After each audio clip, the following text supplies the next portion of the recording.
Sawit dan karet merupakan komoditas perkebunan yang sangat penting bagi Indonesia. Sawit luasnya sekitar 16 juta hektar dan karet sekitar 3,5 juta hektar. Dulu harga sawit dan karet sama-sama mengalami fluktuasi yang tajam dan biasanya saling melengkapi. Saat harga sawit rendah, harga karet biasanya tinggi dan sebaliknya. Tetapi kurang lebih sejak sewindu lalu, sawit berada pada posisi harga yang sangat renumeratif, terutama sejak pemerintah memperlakukan kebijakan B20 dan B30 serta spektrum penggunaan sawit yang sangat luas. Berbeda dengan karet.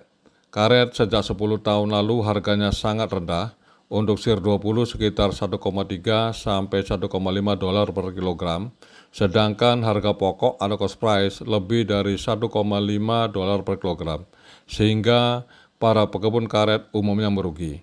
Karena sudah 10 tahun karet harganya sangat rendah, banyak petani dan pekebun karet yang tidak tahan menanggung kerugian sehingga banyak tanamannya yang dikonversi ke tanaman lain, terutama tanaman sawit.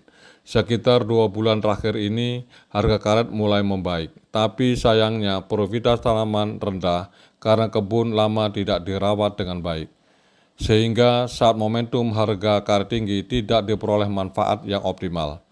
Sekitar 90% perkebunan karet Indonesia adalah karet rakyat, serta total petani dan pekerja yang terlibat di perkebunan karet sekitar 2,5 juta kepala keluarga. Rata-rata produktivitas karet Indonesia saat ini paling rendah dibandingkan dengan negara-negara lainnya. Di Asia Tenggara, produktivitas karet Indonesia berada pada posisi buncit.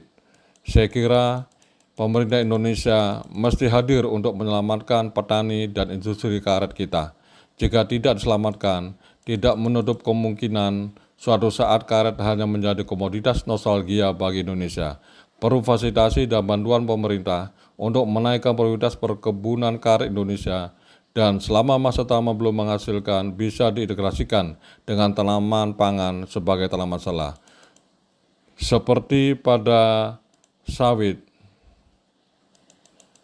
dengan B20-nya, pemerintah juga perlu mengeluarkan kebijakan yang bersifat mandatori untuk penggunaan produk hilir karet seperti bantalan tahan gempa untuk wilayah rawan gempa dan penggunaan aspal karet. Saat ini 70% penggunaan karet alam untuk industri ban, sehingga produk hilir menjadi bottleneck. Hilirisasi karet potensinya masih sangat luas.